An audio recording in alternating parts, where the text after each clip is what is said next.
The Modhouse Argon craze was real. There was a time when everybody was talking about that headphone. T60RP mods were the new thing. Take a relatively affordable headphone with planar drivers and experiment with a wide variety of homemade modifications. Or you could purchase a pre-built from Dakoni or Modhouse or ZMF or a handful of other places. Fostex then released the T60RP.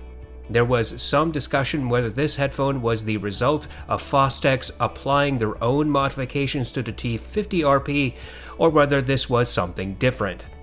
Obviously, the T60RP was reviewed to death when it came out a few years ago, but in the Hi-Fi Man, Audeze, and Dan Clark era, are headphones like the T60RP obsolete? The T60RP retails for $300. There's an easy way to describe the promises Fostex makes about the T60RP. It doesn't. No promises about sound quality, sound signature, or audiophile lingo.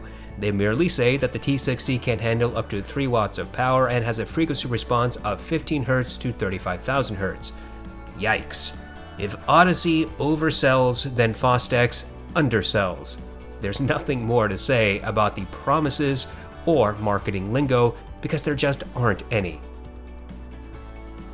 Fostex is apparently very proud of the wood housing on the T60.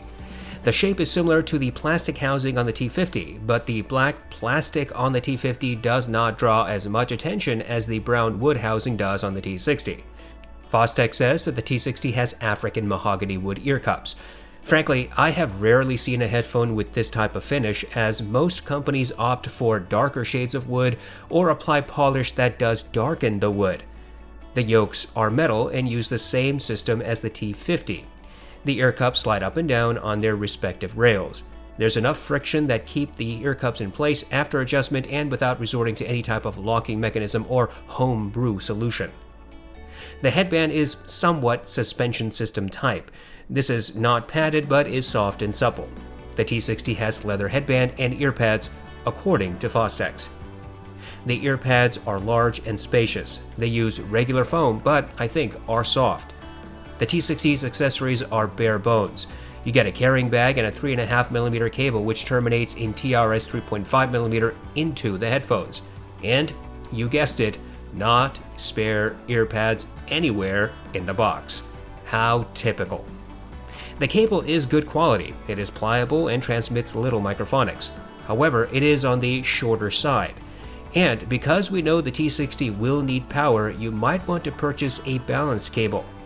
Fostex has those as well. However, they are pretty expensive, ranging from $75 to $115, depending on the connection type you select. The T60 is pre-wired for balanced connection, so you essentially need a TRS 3.5mm cable. Instead of paying upwards of $100 for a Fostex cable, I recommend buying from Heart Audio. Their HC2 cable works perfectly with both the T60RP and the Hi-Fi Man Diva. As for comfort, you really have to try these to understand. It is seldom I find a headphone that just contours to my head, settles down, and gently hugs the sides of my face, and the T60 does. The clamping force is on the lighter side, the suspension headband does not cause any pressure or pain, the ear pads fully enclose my ears, and the overall weight is distributed without causing hot spots. If I sound like I really enjoy the fit and comfort, that's because I do.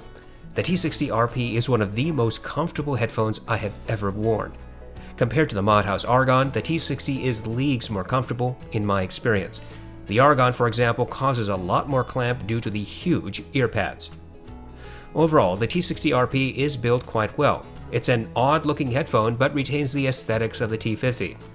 The accessories are far from luxurious, and it's really unfortunate Fostex could not supply a balance cable in the box. But the comfort is outstanding. To test the T60, I used it with various devices. This includes my Bursing Conductor 3XR, Cambridge Audio CXN V2 and Gustard H16 stack, and the KN iDAC6 and Audio GD 1A. I used the stock accessories for the initial tests, then switched to the Heart Audio balance cable for the second round of tests. I listened to my test playlist on Amazon Music HD and Qobuz. My recommendation for the Argon is that you supply 1 watt at 50 ohms, which is also what Modhouse says for the Argon. Some people will claim you need double or triple the power, maxing the Argon to 3 watts or even higher. I don't think that's even remotely necessary. I think the T60RP falls in line with the power requirement for the Argon. That is, give it about 1 watt and the drivers will perform at peak. Give it 3 watts and you're wasting electricity for minimal, if any, audible differences. My tests indicate that the T60 has a sub-bass roll-off but a fairly neutral mid-bass. In Mountains by Hans Zimmer, there's a rumble from the start. This builds into a crescendo. The T60 did present the rumbling sound, but it was underemphasized or distant. Compared to the more neutral Olo S4X, the T60 had faster transients and the sub-bass was not as loud or as obvious. When the crescendo hit, the T60 allowed the organ to cut through the other instruments. The rolling thunder effect was audible, but once again, less obvious than on the Olo S4X. There was audible separation among the group sets. When the vocals chimed in, they rose from the background until they were about 1 step ahead of the instruments. In Conquer by Overwork, there's a sound of rolling marbles at the beginning. This pans from right to left to center. The T60 presented this detail. There are multiple drums in this track and the T60 rendered them clearly. Each drum strike was hard but not sharp or piercing. Compared to the Olo S4X, the T60 seemed to present less melding among the various drum strikes and therefore clearer separation among them. I listened to several hip-hop songs including Pure Water and Yupatek, Reel It In, and Uproar. On each occasion, the T60 made the sub-bass sound underemphasized, especially when compared to the Olo S4X. The T60 made the subwoofer sound like it was at the other end of a large room. The drums were louder. The vocals were 2 steps ahead of the instruments and retained their sparkle. I listened to my Sicario playlist. I used these songs to listen for any audible bass distortion. Traversing from low to high volumes, I could not hear any distortion. Some headphones in the past have exhibited a sound like crackling paper. That was not the case with the T60. Other headphones have rendered the sub-bass like the sound you hear when you talk into a running fan. That, again, was not the situation with the T60. Overall, the T60RP seems to have a sub-bass roll-off. The mid-bass is closer to neutral. Transients is fast, similar to other planar magnetic headphones. The T60RP has bass clarity, which is a general hallmark of planar drivers.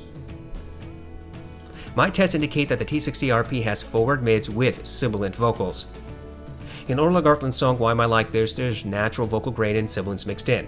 The T60 emphasized both details. In comparison, the neutral Avantone planar kept vocal grain and sibilants down by several decibels. The Olo S4X had slightly less pronounced grain and sibilants than the T60. Orla's voice was 2 steps ahead of the instruments. There was minimal melding between the drums and guitar. In Want You Back by Haim, the T60 once again emphasized the female vocal sibilants. The Avantone planar was noticeably closer to neutral, and the Olo S4X was slightly less peaky in this regard than the T60. At 8 seconds into the song, the primary singer says the word "we" and drags it out, making it sound gravelly. The T60 presented this detail. There are 2 backup vocalists, one in either channel. The T60 showed this detail as well. All 3 voices were separate and clear. When the instruments played at maximum, the voices of the backup vocalists melded and it became difficult to hear their individual tonalities at that point. There was minimal melding among the drums, piano, guitar, and bass. The vocals remained 2 steps ahead of all instruments. In Superposition by Young the Giant, the T60 rendered the ukulele, drums, and bass clearly with all 3 separate and distinct. However, the bass seemed distant, less audible than when I listened on the Olo S4X. The primary male vocalist remained 2 steps ahead of the instruments.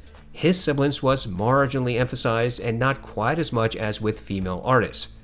There's a backup singer in this track and his voice is layered beneath the primaries. Most IEMs and headphones cannot reveal this subtle detail. The T60 could not either. Between 1 minute and 10 and 1 minute and 20 seconds, there are sharp intakes of breaths. The T60 presented this detail. Overall, the T60RP has forward mids. Vocals are 2 steps ahead of instruments. Vocal grain and sibilance is generally emphasized. There is good separation among mid-centric elements and little bass bleed into the mids. My tests indicate that the T60RP has fairly neutral treble with a slight emphasis in the upper treble. In Scherzo for X-Wings, the T60 presented the brass and horns clearly. Their nasally signatures cut through the other instruments. However, the higher pitched notes seemed a few decibels more emphasized on the T60 compared to the Avantone planar. This emphasis, however, was similar to what I heard on the audeze 4X. The T60 was able to separate the various group sets, allowing me to concentrate on any one that I felt like. The T60 has width and some depth, but no verticality. In other words, some instruments sound further into the wings and sometimes deeper away, like in an orchestral arrangement. However, sounds do not come from above or below. In Flight from the City, the T60 made the piano sound like it was about 6 feet away. The bassy notes were underemphasized and had quick transients. This was similar to the Aventone Planar's rendition, but noticeably different to that of the audeze 4X. The cello was clear and barely melded with the piano. I could hear the pops and sizzles and electric buzzing effects. The creaking of the wood and shifting of the cello's weight were also clearly audible. In Take 5 by the Dave Brubeck Quartet, the T60 rendered the piano in the right, drums in the left, saxophone center, and a bass a few steps behind. The bass was not as loud on the T60 as it was on the S4X. All instruments were separate from each other, and it was quite easy to listen or concentrate on just one if I wanted to. The saxophone was one step ahead of all other instruments in this mix. Its higher pitched notes were slightly louder on the T60 than on the Aventone Planar. However, the T60 and audeze 4X made the saxophone's higher register notes sound similar. The cymbals are struck at different positions, which should result in varying tonalities. The T60 rendered these variations. Overall, the T60RP seems to have a fairly neutral treble until the upper treble region. At that point, I think there's a marginal upward deviation. No instrument sounded harsh or piercing, and the treble region was always clear. Fostex doesn't say anything about the T60RP's detail abilities. Having experienced this headphone for nearly 2 years, I think it has above average detail retrieval. It's an interesting experience, in my opinion. You get to hear subtle and obvious details in crisp clarity, but nothing is ever really shoved into your ears. And this is not an HD800S or Austrian Audio Hi-X55, for example. Multiple vocalists, sharp intakes of breaths, pops and sizzles, electric buzzing, creaking of wood, shifting of a cello's weight, twangs of guitar strings, varying tonalities of cymbal strikes. These are details easily perceptible on the T60. For a more quantitative test, I use the song New Light by Kazuki. This track has layers of details, including the sound of children playing, wind, rustling of grass, synth, piano, and footsteps. I count the number of steps I can hear in the first 60 seconds. The Sennheiser HD800S presents 22 footsteps. The full count clear, 18. The Austrian Audio Hi-X65 presents 16 to 17 footsteps. The Austrian Audio Hi-X55 presents 16. The Austrian Audio Hi-X15 and X25BT presents 13 to 14. The Hi-Fi Man Sundara, Aventone Planar, Sifka Phoenix, and Beyerdynamic DT1990 each present 10 to 11.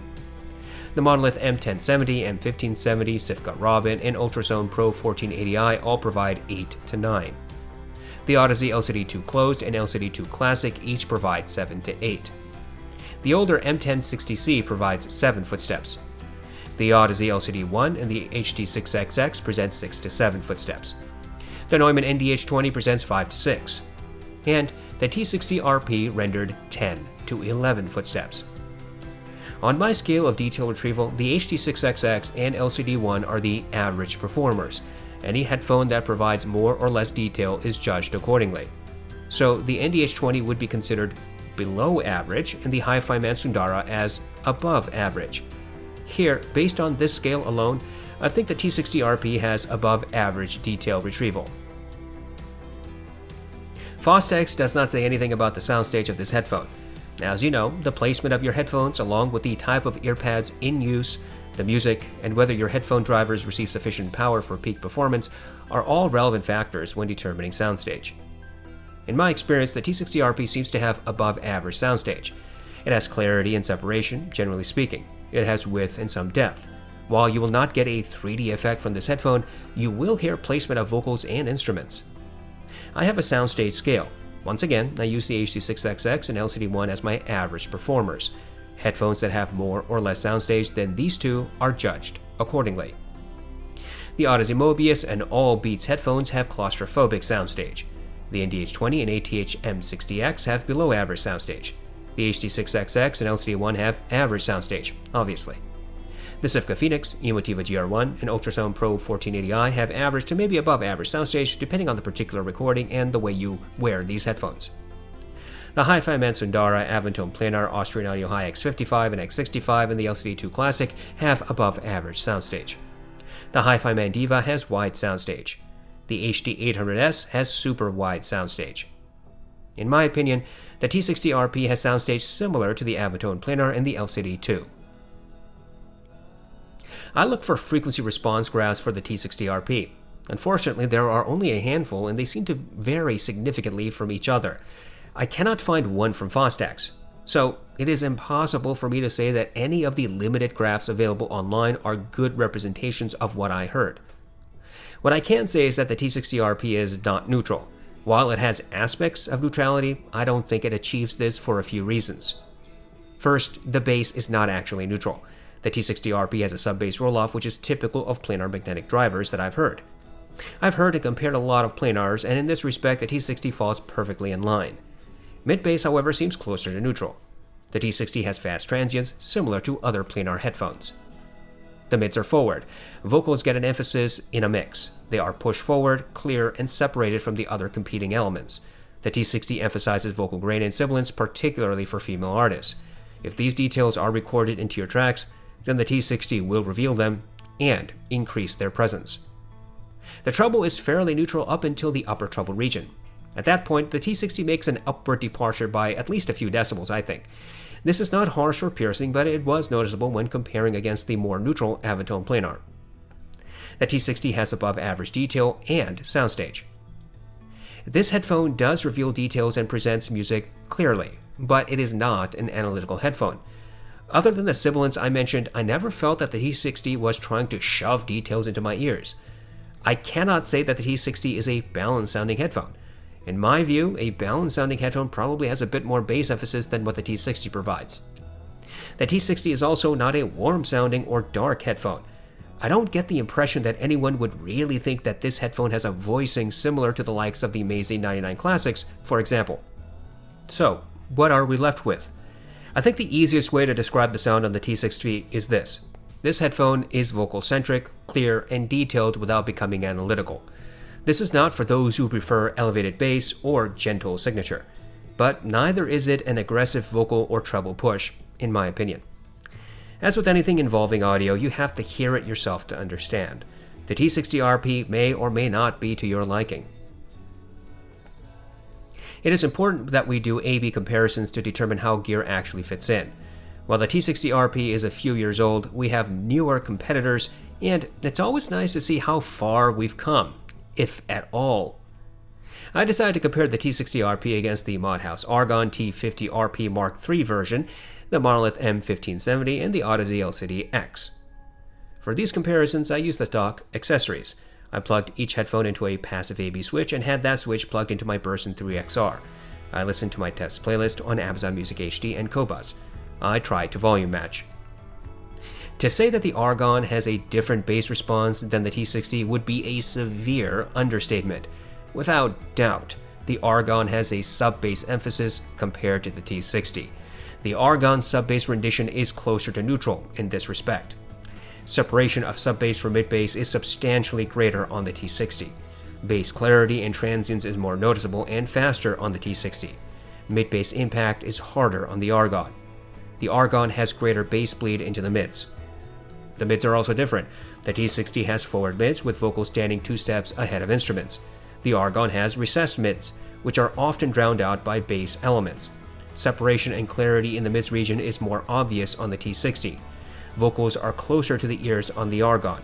The Argon does not emphasize vocal sibilance or grain, but the T60 does. The Argon always presented elements closer to the ears. The treble is a little different. The T60 seems to have neutral treble until the upper treble area where there's a marginal emphasis. The Argon appears to have closer to neutral rendition throughout the treble spectrum. In other words, it seems that the Argon might have a slight reduction in the upper treble. Treble clarity and separation of instruments is substantially more obvious on the T60. The T60 has more clarity and separation and wider soundstage than the Argon. The Argon has less detail retrieval. In my new light test, the Argon presented 7 to 8 footsteps. The M1570 has greater sub-bass emphasis than the T60. The difference is not as significant as it is between the T60 and the Argon, but is audible nonetheless. Bass transients is similar. Separation of sub-bass from mid-bass is marginally clearer on the T60. Mid-bass impact is similar between the T60 and the 1570. The mids, I think, are similar. Both headphones push vocals ahead of instruments. Both emphasize vocal sibilance. However, I think the T60 has a slightly greater push in this regard. The T60 also has a bit more vocal grain. Separation of mid-centric elements is marginally clearer on the T60. The 1570 has a slight treble roll-off compared to the T60. Separation and clarity in this region is pretty evenly matched, and if I were to split hairs, I would say that the T60 has just a hint more of both. The 1570 has slightly wider soundstage, but is overall a little less clear and does not provide as much detail as the T60.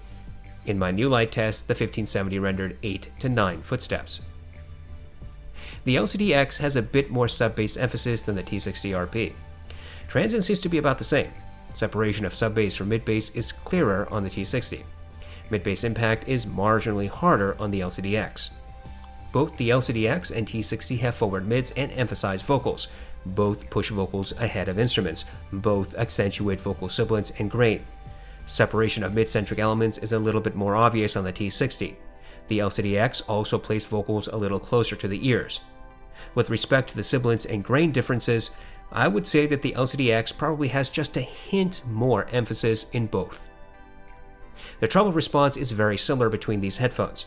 Both headphones emphasize the upper treble, and it was hard for me to tell which one does that to a greater degree.